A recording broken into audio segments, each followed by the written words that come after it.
Sud Radio dans tous ses états, Philippe David. Bonjour, très heureux de remplacer Alexis Poulain et d'entrer en votre compagnie jusqu'à 13h. Au menu de l'émission, dans quelques instants, nous aurons Sabrina Ali Ben Ali, candidate LFI dans la 7e circonscription de la Seine-Saint-Denis pour faire un point de sa circonscription. Elle est face notamment au LFI dissident Alexis Corbière. Notre second invité, Alexandre Wizy, sénateur PS de l'Oise, qui a collaboré à la rédaction du programme économique du Nouveau Front Populaire. On va se poser la question de savoir si ce programme économique est tenable. Et enfin, on conclura sur le numérique. Est-ce qu'il est l'oublié de cette campagne des législatives, puisque notre troisième invité sera Thomas Foré, fondateur et président de Waller, le réseau social d'entreprises français. On se retrouve dans quelques instants. Sud Radio. Sud Radio. Parlons vrai. Parlons vrai. Sud Radio dans tous ses états, Philippe David. Et notre première invitée est Sabrina Ali Ben Ali, candidate dans la 7e circonscription de la Seine-Saint-Denis. Elle est arrivée seconde dimanche dernier avec 36,39% des suffrages. Derrière Alexis Corbière, candidat LFI dissident avec 40,19%. Sabrina Ali Ben Ali, bonjour. Bonjour. Bienvenue sur Sud Radio. Comment se déroule cette fin de campagne ? Eh ben, écoutez, c'est très chouette. Alors, je fais juste une petite correction. Je suis candidate LFI, mais la candidate surtout Nouveau Front Populaire. Oui, Nouveau Front Populaire, absolument. Tous les partis de gauche. Écoutez, elle se passe merveilleusement bien avec beaucoup d'espoir redonné, surtout chez les jeunes, de réaffirmer leur envie de faire, leur envie qu'on les écoute, qu'on soit à l'attention de toutes les idées qu'ils ont, et puis surtout un vrai espoir que là on puisse, malgré le chaos dans lequel nous a entraîné un petit peu Monsieur Macron avec cette dissolution et ces législatives en 15 jours, et ben finalement l'espoir de pouvoir avec cette coalition vraiment changer la vie des gens et être au plus près des citoyens. Donc c'est très très joli d'écouter partout les gens nous dire de quoi ils sont capables, de quoi ils ont envie.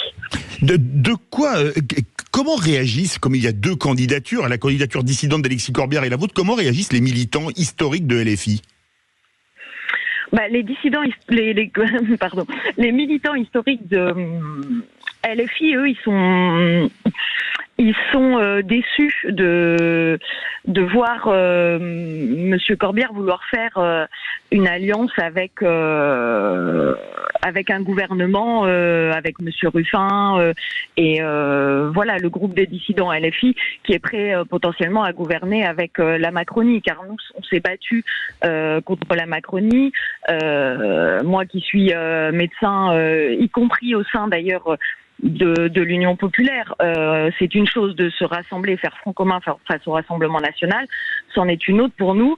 Ensuite, de tenir une ligne qui pour nous n'est pas la ligne de François Hollande, qui avait dit mon ennemi c'est la finance et qui finalement nous a trompés. Donc s'il est nécessaire dans l'urgence de faire front commun face au Rassemblement national, ensuite la deuxième urgence c'est quand même de ne pas baisser les bras pour ne pas se laisser imposer à nouveau des plans d'austérité mortifères qui ne font qu'augmenter finalement la défiance et puis ensuite le vote Front National. Sabrina Ali Ben Ali, une dernière question. Ça a été évoqué par Jean-Luc Mélenchon pas plus tard qu'hier. Est-ce qu'en cas d'absence de majorité, de chambre ingouvernable, Emmanuel Macron devrait en tirer les conclusions et démissionner ?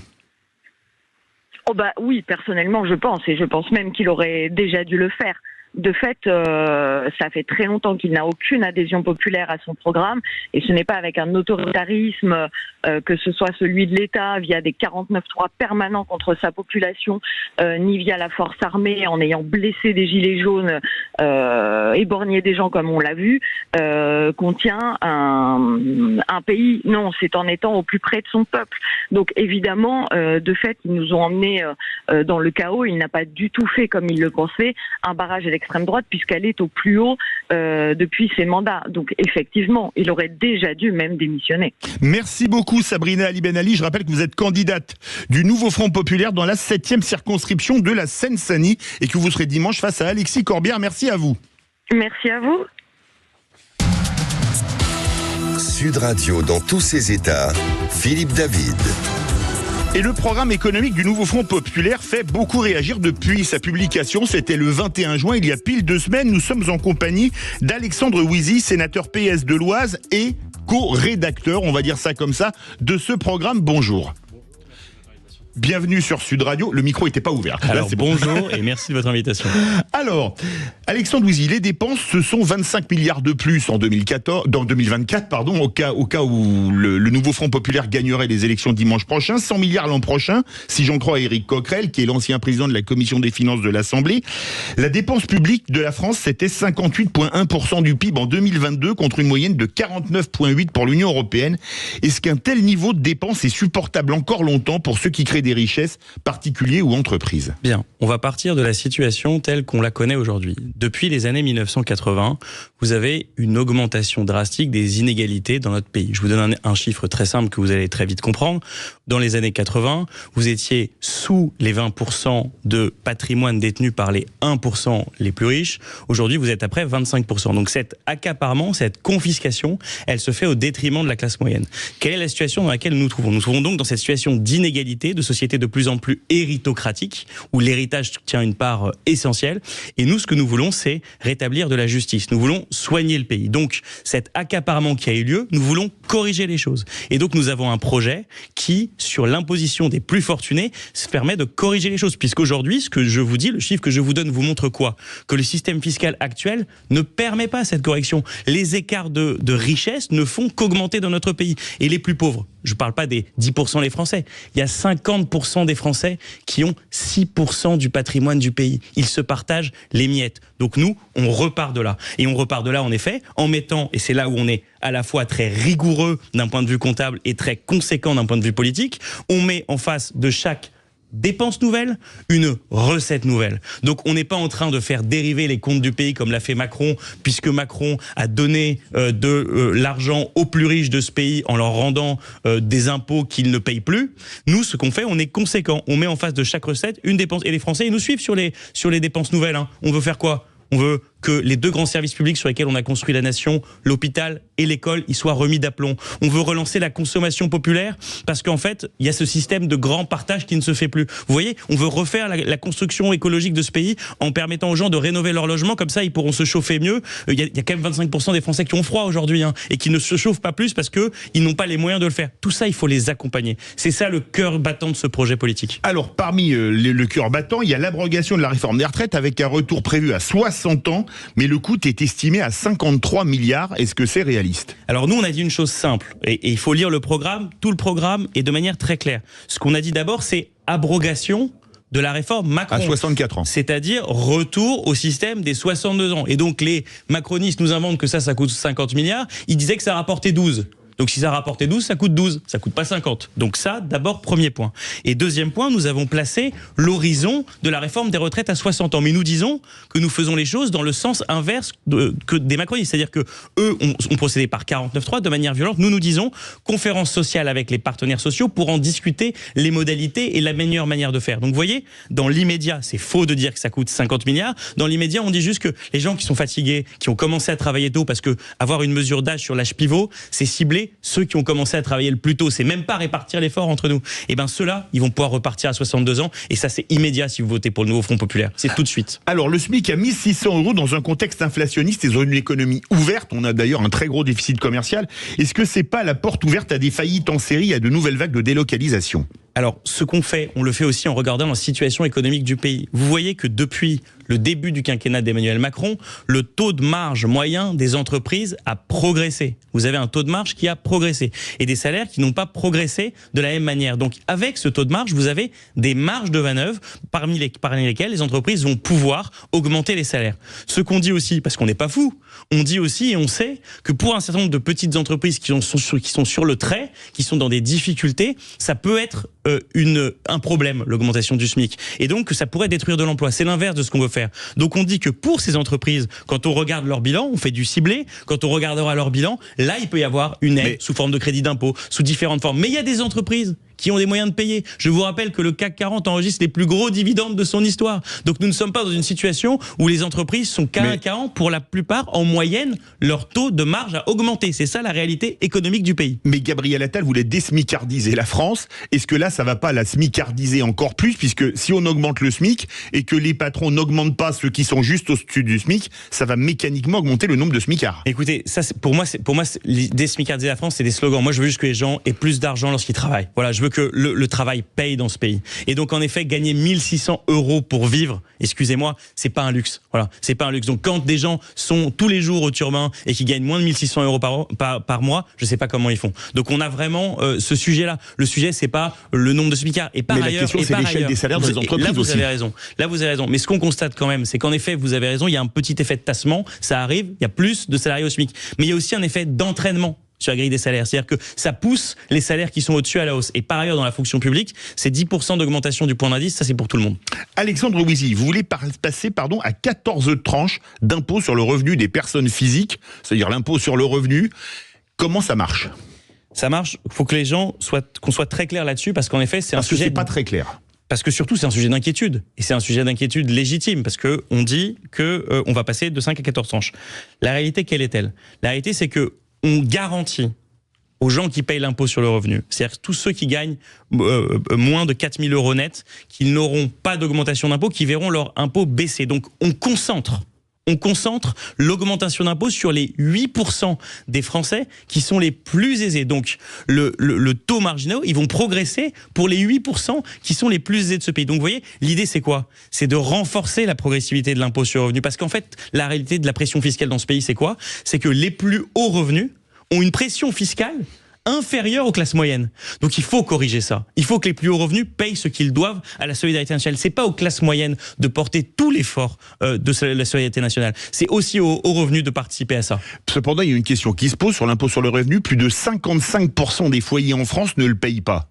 Est-ce que ça, il faudrait pas que plus de gens le payent, parce que les 44 et quelques pourcents qui payent ne comprennent pas? Eh ben moi, je veux dire aux 44% qui payent, il faut regarder l'imposition d'un point de vue global. Les 55% dont je vous parlais, je vous disais tout à l'heure, 50% des Français ont moins de 6% de la richesse nationale. C'est-à-dire qu'il y a 50% des Français qui ont moins un patrimoine. Souvent, c'est que leur voiture. Ils n'ont même pas d'habitation. C'est ça leur patrimoine. Et peut-être 5 000, 6 000 euros sur leur compte en banque pour les plus heureux. Donc en fait, ce sont des gens qui ne sont pas en situation de payer l'impôt sur le revenu. Et je rappelle que ces gens ne payent pas d'impôt. Ils payent de la CSG. Qui est une cotisation, ils payent de la TVA. Donc en fait, ils payent de l'impôt, mais ils ont une capacité fiscale qui est très limitée. Et ça, les Français, je crois qu'ils le comprennent. On est dans un grand pays de solidarité. On comprend bien que quelqu'un qui gagne 800 ou 900 euros par mois, il va pas payer 10 ou 12% d'impôt sur le revenu au taux moyen. C'est pas possible. Voilà, c'est pas possible. Mais alors, à partir de quel revenu va-t-on être plus taxé? À partir de combien est-on riche? François Hollande avait dit qu'à 4 000 euros par mois, on est riche. Il est candidat pour le nouveau Front populaire. Est-ce qu'on va taper sur ceux qui gagnent plus de 4 000 euros par mois? Vous voyez, en effet, le nouveau Front populaire a rejoint François Hollande, si je puis me permettre, sur ce sujet-là. Ou c'est peut-être lui qui l'a rejoint pour être candidat. 4 000 euros net. Oui, voilà, c'est ça. Tout le monde se rejoint. Mais à partir de 4 000 euros net, en effet, on demande un effort de solidarité supplémentaire. Mais on le fait pourquoi? Parce qu'on considère que le pays ne peut plus tenir comme ça. Vous pouvez pas avoir un hôpital si abîmé, une école si fragilisée et continuer à faire société. On a besoin de continuer à faire société ensemble. Ça implique que les plus riches fassent un effort de patriotisme économique sur le sujet. Alors, je vais vous citer, vous permettez, le jour du dévoilement du programme, nous réinstaurons immédiatement un ISF avec une composante climatique à 15 milliards d'euros. Alors, en quoi va être constitué cet ISF? Et qui sera taxé? Et je rappelle qu'à 15 milliards, la dernière année de l'ISF, il a rapporté 5,1 milliards. Vous allez donc le tripler. Qui va être taxé et comment et sur quel patrimoine et sur quel argent? Alors, c'est une très bonne question. Donc, en fait, l'ISF... C'est ma seule de l'année, alors... Non mais pour que les choses soient très claires aussi sur la question de l'ISF. Je vous l'ai dit tout à l'heure, il y a de plus en plus de patrimoines qui sont concentrés. Donc déjà, ça veut dire on va avoir des effets d'assiette extrêmement positifs. C'est-à-dire que les gens les plus riches sont de plus en plus riches. Dans l'ISF, c'était 1 300 000 euros le seuil de déclenchement. Et dans les propositions que les différents groupes politiques de rétablissement ont mis en place, c'est 1,3 million le seuil. Donc vous allez avoir un effet de rendement qui est lié juste au fait que les patrimoines s'étant concentrés, et ben avec le même taux, vous gagnez plus qu'auparavant. Et par ailleurs, il y aura un effort à faire sur le taux. d'impôt. Et notre idée, c'est de faire un bonus-malus selon le caractère climaticide ou pas de la détention du patrimoine. Eh ben, ça veut dire, il y a plein de manières, il suffit de scorer les investissements. Si vous avez des actions chez Total, c'est pas la même chose que si vous êtes en train de faire des actions pour la rénovation thermique des bâtiments, des entreprises qui font ça. Vous voyez, l'objectif, c'est de scorer en fonction de la qualité des investissements. Est-ce que la restauration de l'ISF va entraîner la suppression de l'IFI, l'impôt sur la fortune immobilière, qui avait remplacé l'ISF, mais qui ne touchait que le patrimoine immobilier? Ou est-ce que ça va être fromage et dessert? Vous allez payer pour vos actions, votre patrimoine, plus encore autre chose pour le patrimoine immobilier? Non, qu'on soit clair. L'objectif, c'est de recréer un grand impôt sur le patrimoine. Dans lequel serait fusionné l'IFI. Évidemment. Pourquoi? Parce qu'aujourd'hui, quelle est l'injustice du système Macron de l'IFI? Parce que c'est ça qui est le plus incroyable, c'est qu'en fait, c'est un système qui fait très mal aux, entre guillemets, millionnaires, puisque les millionnaires ont de l'investissement patrimonial, mais qui épargne les milliardaires, parce que les milliardaires ont d'abord des actions. Leur portefeuille de patrimoine est d'abord constitué d'actions. Donc ils étaient totalement épargnés par la réforme Macron, qui ne tapait finalement que les très riches, mais pas les très très riches. Vous voyez? Donc là, ça recrée même de la justice au sein des très riches, puisque ceux qui ont beaucoup d'argent vont pouvoir contribuer plus que ce qu'ils le faisaient auparavant. Dernière question pour une réponse rapide. Votre ennemi, c'est encore la finance, comme disait François Hollande? Moi, en fait, j'ai pas d'ennemi. Mon sujet, c'est de réparer le pays. Voilà. Mon sujet, c'est de réparer le pays. Et je sais qu'au niveau de concentration du patrimoine auquel on est arrivé, on réparera pas ce pays. Et donc, soit on va vers une solution ethnique qui va briser les Français en 1000 morceaux, où on va trouver des boucs émissaires, l'un un binational, l'un un étranger, et on va complètement détruire notre pays, ou on trouve une manière de le soigner par la politique sociale, par une politique qui renforce les services publics, le patrimoine de tous, et où on a nos biens communs, s'instruire, se soigner, qui sont garantis. Voilà moi mon sujet. Merci beaucoup Alexandre Wizy, sénateur socialiste de l'Oise et co-auteur du programme... participant du programme économique du Nouveau Front Populaire. Dans quelques instants, on va parler numérique. Est-ce que le numérique est le grand absent de la campagne des législatives? Nous serons en compagnie de Thomas Foré, fondateur et président de Waller, le réseau social d'entreprises français. Restez bien avec nous sur Sud Radio. Sud Radio Berkov dans tous ses états, midi 14h. André Berkov. Sud Radio dans tous ses états, Philippe David.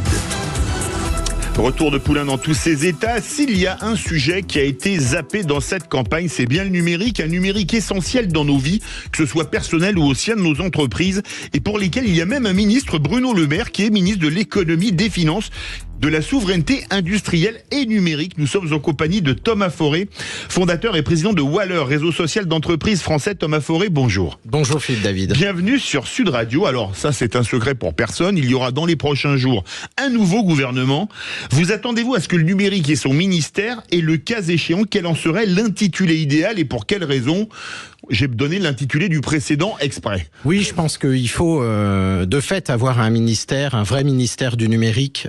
Ça, c'est très important. Et son intitulé, il pourrait évidemment s'étendre au sujet de la souveraineté technologique, par exemple, et au sujet du cyberespace. Ça pourrait être, par exemple, le ministère du numérique, du cyberespace et de la souveraineté technologique. Vous êtes candidat ? On verra bien. Sous la tutelle de quel autre ministère pensez-vous qu'un tel ministère devrait agir ? Aujourd'hui, c'est l'économie et les finances. Aujourd'hui, c'est sous Bercy. Je trouve que c'est une très bonne idée parce que le sujet du numérique est un sujet éminemment économique. Et on voit que... mais aussi éminemment stratégique. C'est vrai. Attendez la fin de ma réponse. Mais c'est éminemment économique parce que les talents de notre nation, c'est les entreprises, c'est toutes ces entreprises, éditrices de logiciels, hébergeurs, etc., qui font qu'il y a beaucoup d'espérance à imaginer qu'on puisse retrouver une forme de souveraineté solide en matière numérique. Ça pourrait aussi être, par exemple, sous la tutelle du ministère des Armées, parce que les sujets de cyberdéfense prennent de plus en plus d'espace aujourd'hui. Et je crois qu'il y a un enjeu de toute façon fondamental à avoir une politique du numérique qui soit transverse, qui soit dans tout, finalement, dans la stratégie de l'État de façon générale. Alors, on a eu des secrétaires d'État, des ministres très différents sur le sujet. Selon vous, quel rôle devrait jouer le ou la future ministre ? Pour moi, le futur ministre du numérique, il devrait avant tout, et c'est évidemment moi ce que j'ai beaucoup regretté, en particulier avec Cédric O, il devrait être le VRP, je dirais ça comme ça, des entreprises du numérique françaises. Le ministre du numérique, ça devrait être celui qui met sans cesse en avant toutes ces PME qu'on ne connaît pas, tous ces groupes qui travaillent à faire émerger de la technologie. Voilà, ça devrait être quelqu'un qui est sur le terrain tout le temps. Ça devrait aussi être quelqu'un probablement qui reprenne la direction des sujets technologiques au sein de l'État. Ce que je veux dire par là, c'est vraiment qu'il y ait une stratégie de transformation grâce aux nouvelles technologies au sein de l'État, et ça ne devrait pas être éparpillé comme c'est aujourd'hui. Alors, l'État a posé dans ces sujets un certain nombre de jalons. Est-ce que vous trouvez qu'il mériterait d'être mieux mis en œuvre, notamment la doctrine de l'État en matière de cloud ? Oui, c'est vrai que... Alors, je rappelle que le cloud, c'est ce qui stocke toutes vos données dans des espaces, parfois dans des pays qui peuvent nous faire concurrence, comme les USA. Précisément, il y a la stratégie qu'on appelle Cloud au centre, qui a été annoncée il y a 3 ans, et qui est pour moi une très bonne stratégie. C'est de dire 2 choses. On va, au sein de l'État, finalement héberger de plus en plus de services sur du cloud, donc dans des serveurs mutualisés. Et deuxième chose, et ça c'était intéressant, c'est le cloud de confiance. C'est-à-dire que pour les données sensibles, les données régaliennes, les données de la défense, les données de santé des Français, il faudrait que ce soit évidemment hébergé en Europe, en France, si possible, et surtout que ces systèmes ne soient pas soumis aux lois américaines, aux lois extra-communautaires. Et sur ce sujet, on est un petit peu en pointillé, et malheureusement un grand flou. La dernière circulaire d'Elisabeth Borne concernant ce sujet définit des bords flous par rapport au cloud de confiance, précisément. On ne sait même pas, il n'y a même pas de définition précise de ce qu'est une donnée sensible. Donc il faudrait préciser les choses, réécrire cette circulaire, que les gens dans l'État, dans les collectivités, auprès des ministères, soient tout à fait au fait de ce qu'ils doivent choisir et quels fournisseurs, c'est-à-dire des fournisseurs européens qui respectent les lois européennes et dont les services ne sont pas soumis aux lois américaines. Est-ce que vous diriez que les politiques sont assez déconnectés ou ignorants du numérique ? Je pense que les progrès de la technologie vont si vite que l'ensemble de nos concitoyens, évidemment, n'est pas expert forcément dans ces sujets, et en particulier la classe politique. Je pense que c'est un sujet tout de même qui intéresse, mais où il y a besoin de beaucoup d'éducation, et surtout en matière de cyberprotection. Et c'est vrai que la classe politique n'est pas, d'une façon générale, très outillée. En tout cas, on voit, ils utilisent des systèmes américains non chiffrés, etc. C'est des choses, là aussi, qui pourraient peut-être faire partie d'une stratégie de l'État de mieux protéger finalement les services de l'État par l'éducation de la classe politique, mais aussi, évidemment, des fonctionnaires. Parlons de classe politique, on va faire un peu d'imagination. On vous nomme ministre du numérique dans quelques jours ou quelques semaines. Quelle est la première mesure que vous annoncez le jour de votre prise de fonction ? Ça c'est assez simple. Merci pour la question qui me flatte par ailleurs, mais j'ai cru que la réponse allait être merci pour la nomination. C'est très simple. C'est une mesure que tout le monde réclame, tout l'écosystème technologique réclame depuis des années. Voilà, si j'étais ministre du numérique, la première chose que je ferais, c'est que j'ouvrirais un appel d'offres pour réhéberger les données de santé, le Health Data Hub des Français, sur des systèmes souverains qui respectent le Secnum Cloud. Voilà, le Secnum Cloud, c'est la norme édictée par l'ANSSI. C'est la première chose que je ferais. L'ANSSI, c'est l'Agence nationale pour la cybersécurité. D'accord. Alors, est-ce que sur ces sujets du numérique, tout ne se joue pas finalement à Bruxelles, comme beaucoup de choses ? Et comment pensez-vous que la France pourrait tirer son épingle du jeu ? Une entreprise comme Amazon a plus de 250 lobbyistes à la Commission européenne. Oui, il y a beaucoup de choses qui se jouent à Bruxelles, et en particulier la régulation et l'écriture des normes, des lois, etc., qui sont censées nous protéger par ailleurs. Mais moi, je crois que tout ne se joue pas à Bruxelles. Ce qui ne se joue pas à Bruxelles, c'est évidemment la mise en avant de notre écosystème et précisément le fait de pouvoir commander davantage, que les services publics commandent davantage auprès des entreprises françaises. Ça ne se joue pas à Bruxelles, c'est du gré à gré qu'il faut multiplier. En revanche, il est clair qu'il faut que nous soyons forts à Bruxelles. L'illustration est la suivante. La France a édicté une norme qui s'appelle Secnum Cloud, dont je viens de parler, et qui vise à protéger les données sensibles des lois américaines, pour faire court. Eh bien, en ce moment, des lois à Bruxelles, américaines qui sont extraterritoriales et qui peuvent frapper des entreprises françaises parce qu'elles ont travaillé, fait 1 euro de chiffre ou $1 de chiffre d'affaires avec un pays ennemi des États-Unis et qui vous demandent des milliards de dollars de compensation. Et puis, tout simplement, espionner les données des États en Europe. Hein. Bon. Cette réglementation, elle est en train d'être élargie à l'ensemble des pays européens, ce qu'on appelle le UCS. Et dans l'Europe, il y a un certain nombre de pays, en particulier l'Allemagne, qui veut retirer ce critère dit de souveraineté. C'est-à-dire qu'ils sont d'accord avec tous les autres critères de cybersécurité pure, technique, etc. Mais en revanche, dire que l'on peut héberger des données sensibles, des données régaliennes, des données de la défense sur des services américains, il n'y a pas de problème. Et pourquoi cette position des Allemands ? Mais parce que je pense que l'Union européenne, c'était une union d'abord de pays qui ne sont pas tous alignés sur toutes les politiques extérieures. Voilà, et l'Allemagne est très proche historiquement des États-Unis, beaucoup plus que la France. Oui. On dit que les États-Unis sont un pays allemand qui parle anglais. Oui, voilà. Mais donc c'est formidable, mais il ne faudrait pas que l'Europe, si vous voulez, rabaisse les exigences et les opportunités que nous pouvons avoir. Le numérique, c'est aussi l'avenir de nos chères têtes blondes. Que conseilleriez-vous au futur ministre de mettre en place en bonne intelligence avec le futur ministre de l'Éducation nationale? Bah oui, il faudrait. Le sujet de l'éducation est primordial. C'est un peu la même réponse que pour la classe politique ou les agents de l'État. Il faudrait, dès le primaire, pouvoir apprendre aux enfants à mieux se protéger sur Internet, sur les réseaux sociaux, etc., avec un vrai programme orienté cyber. Je sais que certains défendent depuis bien longtemps l'apprentissage du code très tôt, etc. Pourquoi pas ? Mais moi, je trouve que c'est encore plus intéressant d'aller faire en sorte que nos jeunes, nos enfants, puissent être encore plus mature sur les usages et sur la protection, évidemment, puisque Internet, vous savez, il y a des tas de sujets concernant l'éducation, en particulier le cyberharcèlement. Voilà. Et après, alors je dirais une deuxième chose. J'essaierai de convaincre le ministre de l'Éducation nationale, entre guillemets, sur le collège, sur le programme d'histoire. Et moi, j'aimerais beaucoup voir dans le programme d'histoire des collégiens l'apprentissage et du génie français, en fait, de tout ce que les Français ont inventé. On est un pays d'inventeurs, d'innovation. On a inventé l'avion, la voiture, on a inventé le Minitel, quasiment l'Internet. Vous avez vu ça, voilà. Et ça, il faut l'apprendre aux jeunes. Pourquoi ? Parce qu'il faut consolider.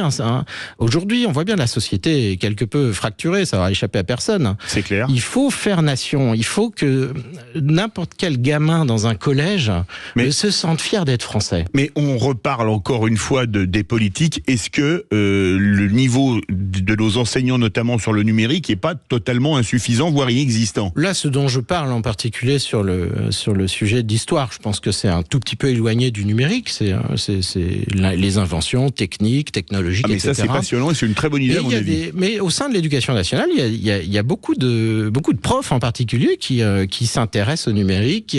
Par exemple, il y a des profs qui développent des plateformes open source pour être utilisées dans des cadres vraiment d'enseignement. Et je pense que cette catégorie de métiers, ces professeurs, il y a pullule en fait de talents qui connaissent parfaitement le numérique. Il faut simplement que ces gens-là soient reconnus, que ces gens-là puissent intervenir, pourquoi pas aller donner des cours de cyber dans plusieurs établissements, c'est pas très grave, voilà. Le débat est passionnant en compagnie de Thomas Forest, fondateur et président de Waller, réseau social d'entreprises français, il y a encore plein de questions à vous poser, mais il faut bien vivre. Eh oui. Et la publicité, c'est pas du cyber, c'est du réel. Sud Radio. Parlons vrai. Sud Radio, parlons vrai. Parlons vrai. Sud Radio dans tous ses états, Philippe David. Le numérique est-il l'oublié de la campagne des législatives ? On en débat avec Thomas Forest, fondateur et président de Waller, réseau social d'entreprises français. Thomas Forest, vous avez évoqué dans l'intitulé d'un possible ministère le cyberespace et la souveraineté. Dans quelle mesure ces deux sujets vous semblent-ils liés ? Ils sont excessivement liés. Il n'y a pas de souveraineté technologique envisageable sans une maîtrise parfaite de la cybersécurité, de la cyberprotection. Et à la fois, dans l'autre sens, c'est totalement vrai. C'est-à-dire qu'il n'y a pas vraiment de cybersécurité sans se préoccuper de la souveraineté, c'est-à-dire de savoir où sont les données analysées, bref, de maîtriser. Ce dont on parle, c'est de maîtrise. Donc, c'est deux sujets qui sont évidemment très très liés. Alors, Choose France, c'est du très bon français d'ailleurs, a eu lieu récemment. Vous pensez que c'est une bonne chose pour l'industrie numérique ? Choose France, oui, c'est en anglais parce que c'est un événement qui est surtout tourné vers l'international. Mais personnellement que je critique parce que c'est devenu la vitrine pour non pas vendre les services de nos entreprises, mais pour vendre nos entreprises elles-mêmes. Et moi, j'étais beaucoup fâché, évidemment, après les annonces du dernier sommet de Choose France, où finalement la grande annonce ça a été le fait que Microsoft allait installer des data centers en France avec un investissement massif. Moi, je pense que ce sommet devrait se transformer. Il devrait évidemment toujours permettre que les investisseurs étrangers parient sur nos pépites et nos champions, mais ça devrait surtout être une vitrine pour la vente de nos services, du service des entreprises françaises auprès d'États ou d'entreprises internationales. Et est-ce que la France est en pointe et les entreprises françaises dans ce domaine ? La France est clairement en pointe, en particulier en cybersécurité, où on a un pôle vraiment d'excellence cybersécurité en France, qui est d'ailleurs réparti plutôt dans la région Bretagne, si je dis pas de bêtises, à Rennes. Elle est à la pointe. Il y a quantité d'entreprises qui se créent, qui fournissent aujourd'hui des services qui sont utilisés de façon internationale. Et de toute façon, sur le numérique, la France en tant que telle est à la pointe. Malheureusement, il y a beaucoup de talents qui partent. Et aujourd'hui, ceux qui font l'intelligence artificielle aux États-Unis, c'est essentiellement des Français. L'inventeur de Siri, c'est il y a un petit moment déjà, c'est un Français. Le patron du centre d'intelligence artificielle de Meta, de Facebook, c'est un Français. Donc la France, elle a du génie. Il faudrait certainement que, je dirais, on soit capable de retenir davantage ces talents et que le génie se situe un peu sur place. Et pourquoi ils partent ? C'est uniquement les impôts, c'est plus compliqué de créer une boîte en France ou l'environnement qui est bien meilleur aux USA parce que vous allez dans la Silicon Valley, il y a tout le monde. Pourquoi ils partent ? Oui, c'est ça. Les États-Unis ont su créer un écosystème il y a déjà 30 ou 40 ans autour de la Silicon Valley, vraiment un système d'innovation. Ils partent parce que les salaires sont meilleurs, parce que c'est évidemment fantastique d'aller travailler avec des géants du numérique. Ça, il n'y a pas de sujet, on peut reprocher ça à personne. Et les GAFAM sont toutes américaines ? Bien sûr. Voilà, ce qui manque maintenant, c'est clairement une politique similaire établie sur notre sol. C'est-à-dire, nous aussi, vouloir faire émerger des géants qui puissent attirer des talents, etc. Vendre nos services plutôt que vendre nos entreprises. Mais on dit aux États-Unis notamment que le politique est très lié au numérique. Kamala Harris, c'est la représentante des GAFAM, mais c'est pas injurieux de dire ça. Bien sûr. Et est-ce que le nouveau ministre du numérique devrait être adoubé par la French Tech ? C'est encore du bon français d'ailleurs. Adoubé par la French Tech.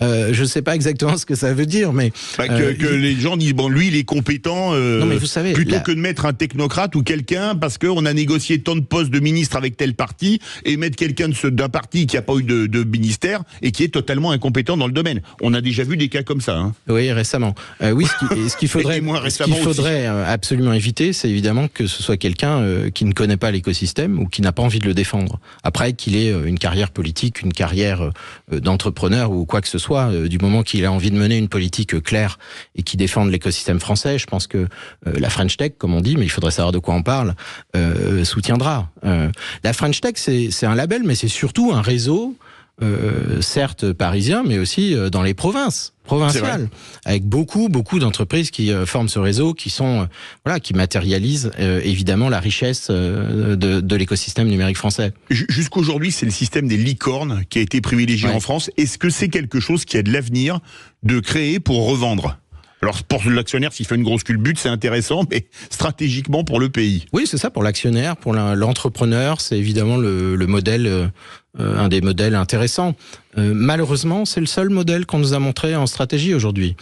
Il y a une sorte de licornisation de la pensée, c'est-à-dire que les succès aujourd'hui présentés en tant que tels, ce sont des licornes, et puis les objectifs même qu'avaient les précédents gouvernements, c'était compté en nombre de licornes. C'est fou. Moi, je Je ne dis pas que c'est pas adapté à un certain nombre d'entreprises qui font de la high-tech, etc. Pourquoi pas? Mais c'est certainement pas le modèle commun. En fait, il faut que nous changions de modèle et que nous passions, si vous voulez, d'un modèle court-termiste, parce que ça, c'est court-termiste. Quand on est sur un modèle de licorne, plus la société va prendre de la valeur en ingérant du capital étranger, pour être clair, plus c'est une réussite. Moi, je pense qu'il faut retourner sur un modèle long terme. C'est la seule voie qui nous permettra de faire émerger des géants et de l'industrie. La licornisation, c'est l'inverse de l'industrie. C'est je revends mon entreprise dans 5 ans, ou dans 3 ans même. Et je pars passer le reste de ma vie les doigts sur l'éventail aux Bahamas. Exact. Alors, pourquoi pas? Après, ça c'est le point de vue de l'entrepreneur. Oui. Mais d'un point de vue économique, d'un point de vue national, ça n'a pas de sens parce qu'on fait fuiter tous nos talents. Alors voilà, moi je pense qu'il faut remettre en lumière tous ces modèles rentables, toutes ces entreprises qui se battent depuis 10, 15 ans, un modèle long terme, et surtout toutes les initiatives qui envisagent les choses plus loin que 5 ans, un avenir plus loin, qui savent voilà se projeter, être... vous savez, j'ai écouté Étienne Klein il y a quelques jours, et il disait que la notion de progrès avait totalement disparu en fait de notre ambition politique. Pourquoi? Parce que avant en 1910, on parlait de l'an 2000. Oui. Voilà. En 2020, on parle de 2030. Oui.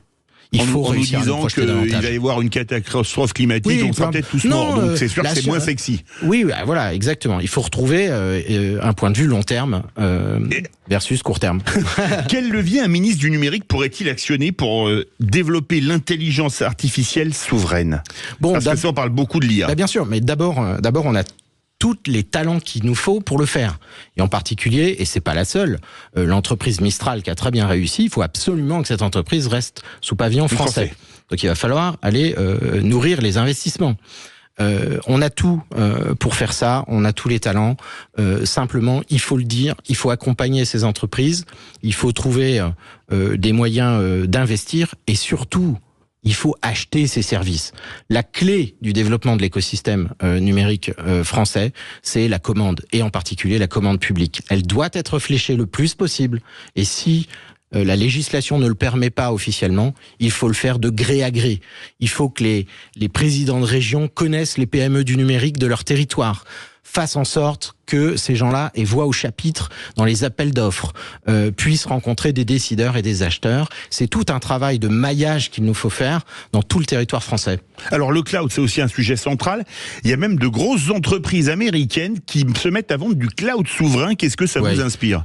Ça veut dire sovereign cloud, c'est ça? C'est honteux, si vous voulez. Oui, c'est honteux. En ce sens, les Américains sont très forts pour faire ça. Les Européens réclament la souveraineté. Hop, Google, Amazon, Microsoft vont faire du cloud souverain. Voilà, ça n'a souverain que le mot. En fait, ce qu'ils font, c'est très simple. Ils s'installent en Europe, ils installent leur serveur en Europe, ils disent c'est la région Europe, donc les données sont sur votre sol. Mais ça reste des entreprises américaines, sous l'emprise des lois extra-communautaires, c'est tout sauf souverain. Ce qui est souverain, c'est du made in Europe. Extraterritoriale américaine, c'est ça? Exactement. Alors, avez-vous eu des contacts avec l'actuel ou plutôt l'ancien secrétaire d'État au numérique? Alors, l'actuel non, l'ancien oui. L'actuel non, zéro contact. J'ai vu que Madame Ferrari était en campagne pour les législatives, donc je pense que c'est pas tout à fait son sujet pour le moment. En revanche, j'ai de très bons contacts avec Jean-Noël Barrot, son prédécesseur, qui avait fait un travail de rapprochement de l'écosystème qui était très intéressant. Voilà, mais ce qu'il a manqué à ces gouvernements, c'est pas d'avoir ou de ne pas avoir un bon ministre du numérique, c'est d'avoir une stratégie à la tête de l'État qui soit cohérente. Or, elle n'est pas cohérente. On a l'impression que c'est comme pour l'industrie, il n'y a plus de politique industrielle en France. En fait, oui, sur le numérique, c'est exactement ça. D'un côté, les sujets qu'on a abordés, Choose France, on veut absolument créer des licornes. De l'autre côté, on veut faire de la cybersécurité avec le cloud de confiance. Et d'un troisième côté, et l'État veut développer ces technologies en propre par la direction interministérielle du numérique qui développe ses propres outils plutôt que de s'appuyer sur un écosystème d'entreprises françaises qui est regrettable. Donc, on a 3 stratégies du numérique de l'État. Il faut n'en faire qu'une. Dernière question, il nous reste 1 minute à peu près. Le retour en grâce de l'idée d'une souveraineté, est-ce que c'est à vos yeux la prise de conscience que la nation a des intérêts vitaux et qu'elle doit les défendre? Mais bien sûr, ne serait-ce que le mot souveraineté qui est enfin devenu un mot normal. Souveraineté, je vous rappelle, ça veut dire liberté à la fin. Ça veut pas dire autre chose, ça veut pas dire repli sur soi, ça veut pas dire je ne sais quelle idiotie, extrémisme, souverainisme. Vous savez, tous les mots qui finissent par isme, on leur colle des défauts.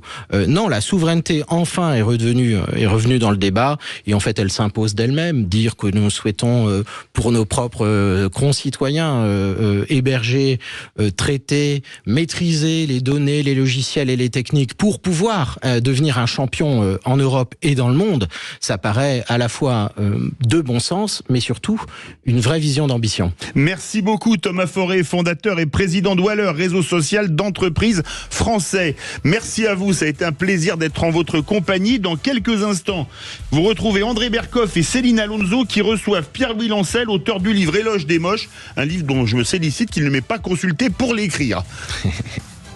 Sud Radio. Sud Radio. Parlons vrai. Parlons vrai. Sud Radio. Parlons vrai.